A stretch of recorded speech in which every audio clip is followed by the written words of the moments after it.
Olha, Barão, vamos lá, né? Para mais uma opinião impopular, porém honesta, de Carlos Andreasa aqui.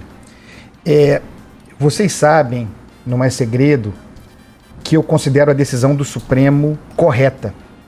O debate é muito importante, o placar mostra que não é uma discussão simples, mas me parece ter sido um resultado correto.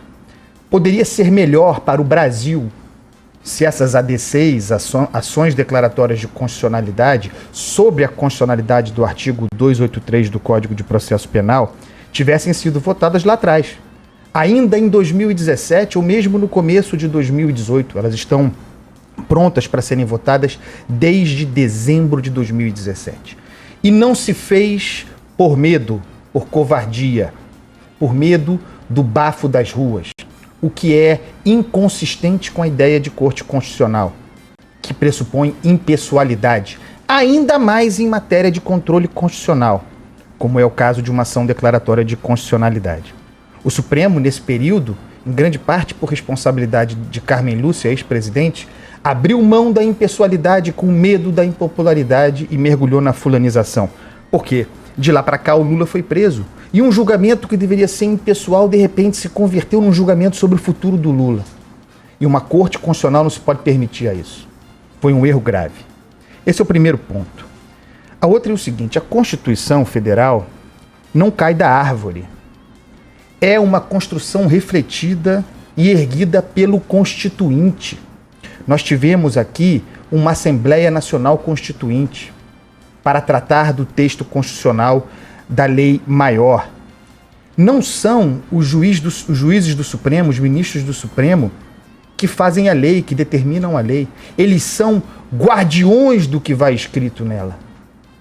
A Constituição Federal, feita pela Assembleia Nacional Constituinte, é espelho de uma manifestação soberana da sociedade brasileira.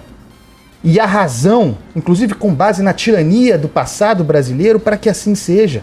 Não apenas a ditadura militar, que caçava direitos individuais, mas o histórico de ditaduras anteriores que nós temos. Não nos esqueçamos disso. Daí porque a Constituição de 88 é construída em função do valor da presunção de inocência e a cláusula pétrea. E segundo esse conceito, a presunção de inocência não diminui à medida que o processo avança. A presunção de inocência permanece até o trânsito em julgado. A cláusula pétrea, a Constituição Federal, em seu artigo 5º, pétreo, diz: para determinação de culpa é preciso trânsito em julgado. É a lei maior, esta lei maior, que fala de culpa, trânsito em julgado, rege, e aí é uma questão mesmo de regência, voltamos à gramática, rege o que diz o Código de Processo Penal, artigo 283, que fala em prisão após trânsito em julgado. Isso me parece muito claro, apesar de haver discussões aceitáveis como aquelas contidas no voto do ministro Alexandre de Moraes a favor da execução antecipada da pena. Um bom voto. Como bons votos foram também os de Rosa Weber e de Celso de Mello ontem, aliás, fazendo esse histórico da Assembleia Nacional Constituinte, lembrando que a Constituição é uma construção social, que há motivos para que assim seja. Não foi bom e não é bom caminho o voto, por exemplo, do Luiz Fux, que eu já disse aqui, vou repetir, mentiu, dizendo e dando vazão a ataques na sociedade, em função de falas do ministro do Supremo, falas irresponsáveis, que essa decisão de ontem, pelo trânsito em julgado, pelo cumprimento de pena, resultaria, por exemplo, na liberação de bandidos, criminosos, assassinos, estupradores, como Champinha, o que é mentira. Não apenas porque a liberação dos presos, eventualmente beneficiados por essa decisão do Supremo, decorrerá de exame caso a caso do Poder Judiciário, mas também porque para casos como o do Champinha e dos Nardoni, como também citou o ministro Luiz Fux, existe a prisão preventiva, a prisão provisória, para que aqueles, não a ser aplicada de qualquer maneira, como faz a Lava Jato, mas para que aqueles que oferecem riscos à sociedade, que são ameaças à sociedade, permaneçam presos. E assim será. Não se vai abrir a porta da prisão para que todo mundo saia. Isto é mentira. Isso é terrorismo. E isso faz com que as pessoas queiram... Nós vimos falas assim, até mesmo deputados federais se voluntariando para ser o cabo e soldado que fecharia o Supremo Tribunal Federal. É preciso tomar cuidado, pessoal, isso é muito importante, para que uma discussão de controle de constitucionalidade, uma ADC impessoal votada no Supremo, ainda que uma decisão impopular, para o que o Supremo não tem que se preocupar, para que isso não seja instrumentalizado por narrativas político-eleitorais, por narrativas autocráticas de projetos de poder.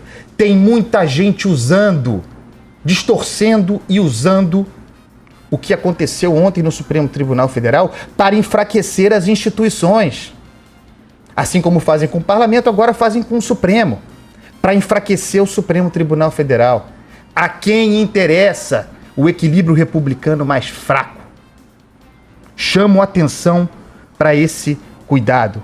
O Supremo Tribunal é corte constitucional. Cumpre o seu papel impessoal. O fez ontem. E o fez ontem com um placar apertado, mostrando que é complexa a situação, que não é simples. E o fez não para botar fulano ou cicrano na rua. Eu convido quem tiver tempo a ler o voto do ministro Celso de Mello. É uma obra-prima da defesa da presunção de inocência e do que diz a Constituição Federal. Não cabe a juiz do Supremo reformar a Constituição Federal. Isso é papel de legislador. Quer mudar a Constituição? Tira a toga, disputa a eleição e vai transformar a lei. Aliás, ontem, para concluir, como vocês sabem, o ministro Dias Toffoli, que é um agente político, no seu voto, deu a senha para um caminho de mudança, por meio da revisão do artigo 283 do Código de Processo Penal. Tenho dúvidas sobre se isso é possível, porque me parece que ainda assim a Constituição Federal, o artigo 5º, aquele que fala em culpa após trânsito em julgado, acho que a Constituição Federal ainda assim vedaria no seu caráter pétreo essa mudança, mas é uma discussão a se ter no parlamento. É isso, pessoal. Valeu, Andreas. A única coisa que me toca em toda essa história aí é que até outro dia teve ministro defendendo a Constituição de um jeito e agora o ministro defendendo a Constituição de outro jeito, né? Você tem toda a razão. Essa Aliás, história Barão, de guardião da Constituição, que deveria mesmo ser a função do Supremo, até outro dia o ministro Gilmar Mendes defendia a Constituição de uma forma, agora de outra. Mas enfim...